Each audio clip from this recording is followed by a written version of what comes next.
ఇప్పుడే మన big boss season 8 day 23 promo అయితే చూసాను. సోనియా అండ్ అలాగే యష్మి ఇద్దరు గొడవాడుతున్నారు. ఎందుకు రీజన్ అంటే నిన్న నామినేషన్స్ లో ఏదైతే సోనియాని నామినేట్ చేయడానికి మన యష్మి కొన్ని పాయింట్స్ తీసిందనమాట.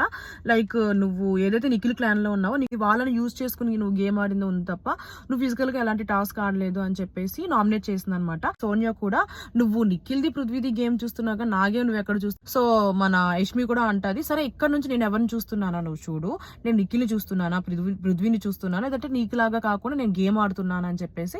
అండ్ అలాగే యష్మి కూడా నువ్వు బ్రదర్ సెంటిమెంట్ అని చెప్పేసి వాళ్ళతో ఆడుకుంటున్నావు, వాళ్ళని యూజ్ చేసుకుంటున్నావు అంటది. సో ఇట్లా వీళ్ళిద్దరి మధ్యన ఒక ఆడ్ టాపిక్ అయితే నడిచింది అనమాట. సో అబ్బాయిని యూజ్ చేసుకుంటున్నా, అబ్బాయిని చూస్తున్నా అని చెప్తూ. సో దీనికి సంబంధించి మన యష్మి కూడా చాలా ఘోరంగా ఏడుస్తుంది. మరి ఈ మెయిన్ హైలైట్ ఏంటి అంటే సోనియా ఏదైతే మన గొడవ ఆడుతుందో యష్మితో, నిఖిల్ గానీ పృథ్వీ గానీ ఎవరు ఇంటర్ఫీర్ అవ్వలేదు అనమాట. సోనియా కూడా ఏడుస్తుంటే మన నిఖిల్ హక్ చేసుకున్నాడు.